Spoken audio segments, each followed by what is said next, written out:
Today on Your Voice, Your Vote, in just 8 days, the second inauguration of Donald Trump. He's made a lot of promises. What to expect on his first day in office. I don't take sides. That's just one reason so many of us turn to politics professor Jim Moore for his expertise. And he says goodbye to being a political analyst for Katu. We look back on his long career. Is he supposed to get these? And the accidental farewell gift to Jim that got us all laughing. It's Your Voice, Your Vote starts right now. From K2 and Willamette University, this is Your Voice, Your Vote with Steve Dunn. Hi, everybody. Good to have you with us. It's Sunday, January 12th. Thank you for joining me. January is a month of beginnings. In this country, a dramatic shift in power begins this month as President-elect Donald Trump moves into the White House for a second time. His inauguration taking place on January 20th. Here in Oregon, the state legislature begins its 2025 session on January 21st with a jam-packed agenda, a busy month with lots of changes there as well. K2 and this program sponsor, Willamette University, invite you to watch this extensive one-on-one interview with Jim Moore, politics professor, Pacific University in Forest Grove. Jim, always great to have you here. Good to be with you. Before we get started, congratulations on your upcoming retirement. You might see, a tear go down my cheek at some point, but we're going to talk more about this. Jim has been providing analysis on local, state, national, and international politics for more than 3 decades, been a key member of K2's election team for years. In fact, his first interview with K2 was in 1991. Here's some video from that interview now. We're going to have much more on his career in the next segment. Let's get started with the new administration coming into the White House on January 20th. On day one, President-elect Trump has promised or proposed to do a number of things, including issue pardons for some of the people charged with crimes for the January 6, 2021 Capitol riot, begin largest deportation program of undocumented immigrants in this country's history, implement tariffs, and drill. What realistically can he accomplish day one in office, Jim? What do you think? I think day one in office, first thing he does is he signs executive orders that reverse some of the Biden ones. And this is not unique to Trump. When Biden came in, he did the same thing. When Trump came in, he did the same thing about Obama stuff. So it's the nature of the game. Remember, since about 2010, Congress has been very, very difficult to get laws through. And so the executive has done a lot of executive orders. And when we change party control, the new person in reverses many of them. How important is it that Trump follow through on some of these promises? Well, it's going to be important for his credibility. A lot of them are big, and I'm not sure they can be done in a very short period of time. Things that he can do on day one, he could issue those pardons. But he's got to figure out who he wants to pardon, all that kind of stuff. So if that's going to happen, that work needs to be done right now, so that he can come in, and as soon as he goes off of the stage and into the kind of behind the scenes in the Capitol building, he can sign things and issue pardons. So that can be done. But things like, let's change our energy policy to drill, let's change our immigration policy to start rounding people up, those are big things, and they take a lot of pieces to come together. Let's talk about his political comeback. Has this ever been done before? Yeah, it's been done before. Grover Cleveland did it in the 19th century, but it's extremely rare. There have been other presidents who have served in the presidency and gone on to other things. William Howard Taft became a member of the Supreme Court. We had John Quincy Adams became a member of the House of Representatives for years and years and years. But usually presidents, when they're done with being the president, kind of go into senior status. And as we saw with Jimmy Carter and his funeral that's been taking place the last few weeks, you go on to another type of life. Donald Trump stayed focused on the presidency when he was out of office. He's back in again. Trump wants Congress to pass a single massive super bill that covers border security, energy policy, and tax cuts. He says the cost of the bill would be paid for with tariffs, especially on imports from China. What do you see as the likelihood that a super bill could pass? I think it's very low. Super bills have been pretty common. These are the continuing resolutions to fund the government. What happened in the previous 2 years is that there was always a Republican proposal to do that from the House. It was never able to get the votes, and so they had to pass it with Democratic support every single time. And there's no reason to think that will change. When we looked at Mike Johnson and his election as the Speaker of the House, we saw the same issue that was in the previous Congress. There are enough Republicans who are not happy with him as the Speaker or the idea of more deficits or whatever it is to stop a Republican single super bill. So it could happen, but I think the odds are much, much against it. Let's talk about Oregon's congressional delegation. 2025 consists of 5 women, 1 man. How unusual is that, Jim? That's extremely unusual. In my research, it is the most women in percentage terms in any congressional delegation in the history of the United States, wow, no kidding. Aside from 1 or 2 person delegations. So it is truly remarkable. Hasn't really gotten much coverage. We'll see if it makes a difference. Here's another interesting part to it. 3 of those women, and they're all Democrats, but 3 of those women were also opposed by Republican women. So we're getting to a situation where we're kind of not even paying attention to the gender barriers as they're being broken when we look at our congressional delegation. Interesting. I didn't realize. That's very impressive. Let's talk about the Oregon legislature, which officially starts its 5-month session on Tuesday, January 21st. What are the big issues, Jim, that Democrats and Republicans will be pushing for this time? Well, what we've been hearing for the past several weeks is transportation. Transportation has been a big issue in Oregon for a long time. We've had transportation plans in the past, but there's always more to do. Big issues with transportation, clearly negotiating whatever happens with a bridge between Portland and Vancouver, but that's a lot of moving parts. You've got the federal government, the state of Washington, local governments. I think there's a lot to be said about bridges. When you drive out of the Willamette Valley, there are bridges through the Coast Range, through the Cascades. Those bridges were all built in the 40s, 50s, and 60s. As far as I can tell, that makes them now old. and we don't have a consistent replacement system in place. And so it's complex. You got to figure out how to pay for it. Remember, you pay for that, a lot of it, with the highway taxes that we get from gas when you buy your gasoline, but more of us has electric and hybrid, so we're getting less money from our gas taxes. So how do you pay for it, and what's the priority? That's tough. Are you saying anything that's been around since 50s and 60s is old? Is that what you're saying? I'm saying I'm retiring. I'm just putting it at that.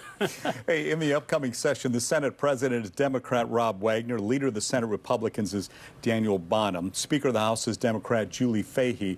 Former gubernatorial candidate Christine Drazen, once again the leader of the House Republicans. Given the leadership in both houses, Jim, do you see bipartisanship by chance taking place here? I see there's a chance for bipartisanship. Bipartisanship has broken down in the past because it's a fascinating phenomenon. When you look at the bills that are passed, 80% of them are bipartisan.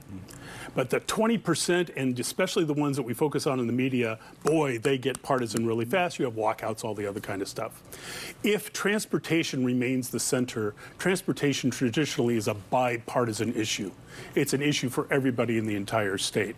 And so I think that could create bipartisanship.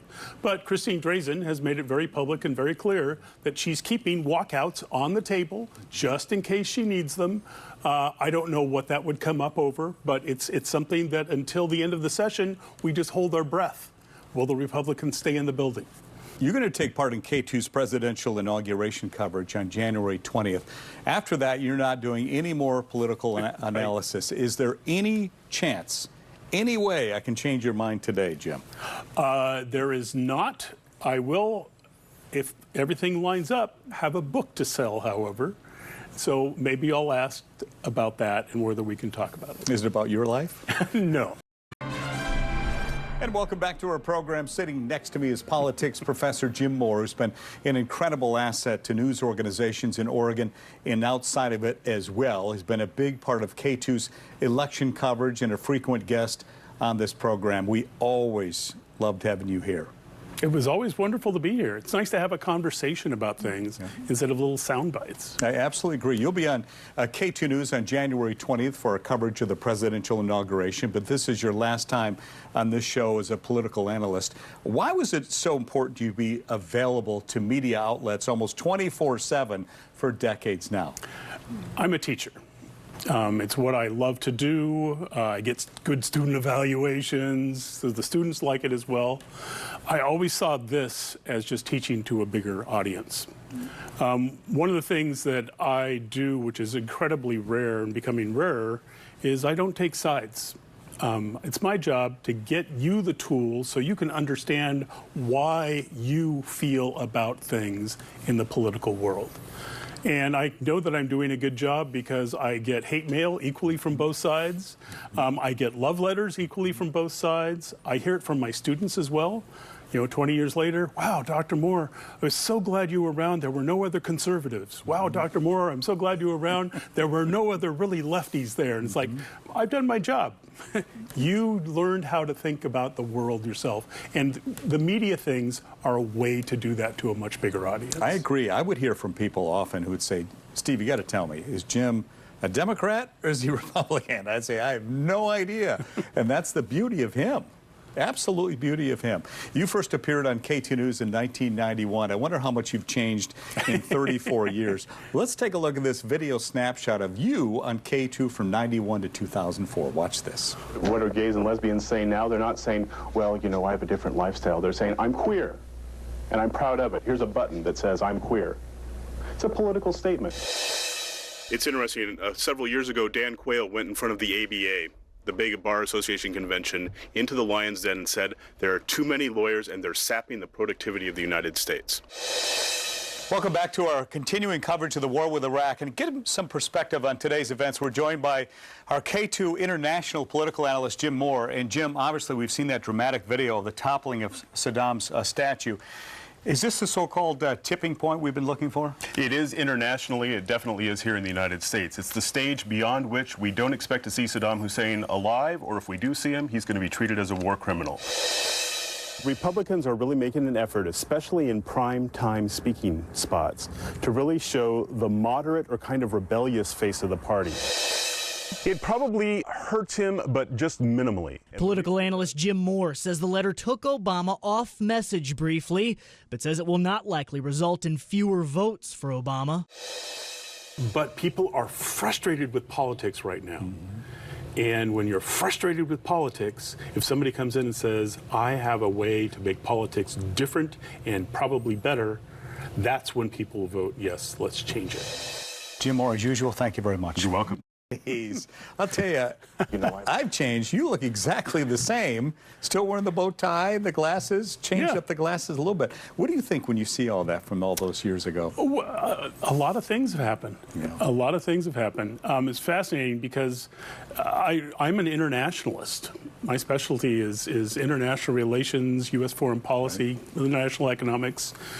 My second field is American politics, Congress, parties, that kind of thing. And you guys usually want to talk about, you know, what's going on here in the United States. Right. So after 9/11, I kind of got on the phone to the people that I work with saying, hi, guess what? Written about terrorism, speak a little Arabic, you know, just in case. And here at K2, your news director said, how would you like to come over and be our international analyst for this whole thing in 2003 as the U.S. was invading. So just fascinating to kind of look at those just pieces and also see my yard over the years. The fun thing personally for me is, you know, if you look at me straight on, I got hair, it's going back. But if you look at me from the back, I got a bald spot that's getting bigger and bigger and bigger. We do those shots in here occasionally where a boom is there. That's the only way I know, oh man, that's getting bigger and bigger. And I've watched it grow over the years. Well, I've certainly enjoyed, Jim, having you sit next to me all those years. I look back at that and I think, my gosh, the stuff we've talked about through the years. In fact, in the 34 years you've been doing this, some of the biggest political stories that you've covered. Well, let's do the ones that got the world to pay attention. Bob Packwood resigning, the whole replacement election. That gave us Ron Wyden in the Senate, who is still there. Earl Blumenauer in the U.S. House, who just retired. So that had big implications. Fun for me, that was the first election in Oregon statewide and federal anywhere that was vote by mail. In 1995, December 95, and January 96, I had international news crews showing up.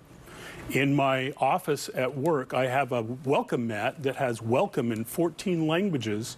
Japanese news crew came up. They interviewed me. They spent more time taking pictures of my mat than they did of talking to me. Right. But so I think that's a huge one that we're still living with. Another big one is the policies that Oregon put in place in the 1990s. Death with dignity. That was a huge one. The Pope knew where we were. The land use things that we've done. Land use is always a big thing in Oregon. Right now, Tina Kotek has just been playing around with, can I expand the land use boundaries and things like that? But there were serious attacks on land use. The voters favored some of it, didn't favor some of it. That determines what it's like to be here in a state. So those things really kind of stand out. Is there an Oregon political story that caught you by surprise? There have been several that have caught me by surprise. The scandals usually do. I think especially, one of the ones that is near the top for me, not in terms of the scandal, but in terms of the remarkable, John Kitzhaber elected governor 4 times. Yeah, right. That's just amazing. And then the way he went out, the scandal, I didn't think it would really take off the way that it did. Still, when I look at it, I still kind of look at it and say, so we had a working partner. We got to figure out how to deal with that instead of saying, oh, it's a scandal. Tina Kotek going through the same thing in the past year or so. So those kinds of things have taken me by surprise. Oregon used to be on the cutting edge of thinking about how government worked and what would happen. And now we kind of follow. And it's not as exciting. What ballot measure do you think did the most to change the state of Oregon? Measure 5, 1990. Absolutely. It completely changed the way our property tax system works. The implications of it are with us right now. When people say, hey, there aren't enough police officers on the streets, it's because of Measure 5. When people are saying, hey, the schools are having problems, it's because of Measure 5. When people are looking at kind of the balance between state power and local power, it's because of Measure 5. That I think has given us a world completely different from the way Oregon was before. Biggest change you've seen in Oregon politics, what would that be? More partisanship. And this is I've been doing this for, well over 30 years. It's been going on for a while. It really starts in kind of the late 70s. But the partisanship. In Salem, you used to see people who would stay in Salem. They'd rent apartments together across party lines. They would go out and dine together, have barbecues, that kind of thing. We just don't see that kind of thing. Same kind of thing that we see back in D.C. People don't conglomerate in D.C. when they're serving in the Senate or the House. They don't move their families there. They stay back here, and so they're commuters, an issue across the country. Your favorite Oregon politician, and tell me why. My favorite Oregon, there's actually a lot of them.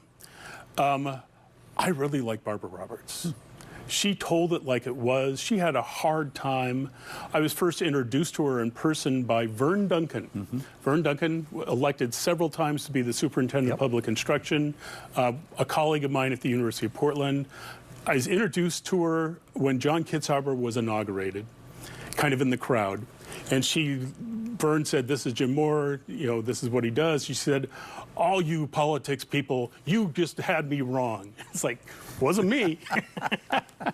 But I've gotten to know her over the years, and just a real sharp mind in terms of thinking about politics. And I'm just following the script here, Jim, but who's your favorite news anchor? They all have delightful parts. It's been a joy to work with the KATU crew. It really has been. You and Deb, and then, bringing in the others who sit out here at the anchor desk. Always good questions. I always have to train people. And in my radio stuff, I have to train people as well. Ask anything. Don't just follow the script. Ask anything. And I think that turns it into a real conversation that people can relate to more rather than something that sounds more canned. You'd sit out here many times, and you're one guy who will, you don't care what we're talking about. You say, just ask me anything. Yeah. And I'll answer it. Yeah. You didn't need to know beforehand. We've had people come on and say, so here we go. We got some goodies for you. Good. And let me good. tell you something, too. This is stuff they would never give me. And I've worked here for 38 years. So, okay, we have a K2 hat. Very nice. Jim, very nice. Wear it around the neighborhood. Wear it around the neighborhood. Excellent. Great. Cover up that bald spot. People will be There we talking go. about it. We have a K2 on your side mug. Excellent. As well. Excellent. You're having your coffee in the morning, you'll think of us. And I did all good things with Univision too while I was here, which is fun. Absolutely. Yeah. You did a lot of Univision. We have a K2, what is this? Univision on your side T-shirt as Wow. well. Hopefully you can see that at home. Jim, you can put that to good use That's great. as well. Yeah, the reason I'm retiring is because I'm older than that. Hey, we have another T-shirt for you here. This is a Rip City, because we're now home of the Yeah, Trailblazers, yeah. as you well know. Yeah. So I think this means that you're going to rebound well. Jim. There you go. Okay, that's Perfect. yours. Great. as well, is he supposed to get these? It's a spoon and a fork. Is it a K2 spork? I've heard about sporks. I think what happened, this went in somebody's lunch bag. Yeah. It was Yvonne, our producers. Yeah. It's her fork and her spoon. I don't know if you want that as well, but we do have an umbrella for you, Oh, Jim. very nice. This is a K2. These are really nice. Those are great. Trust me. These And are. in my travels, this fits well in a suitcase.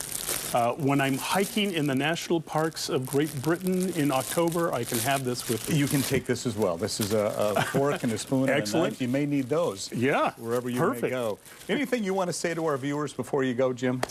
It has been a joy to be part of so many people's lives. Just in December, my wife and I were at a concert, and in the middle of the concert, during the break, somebody came over and said, "You're Jim Moore, aren't you?" And I said, "Yes." Actually, my wife said, "No, I'm not, but he is." And she said, "I've watched you for years. I heard you're retiring, and I just want to thank you."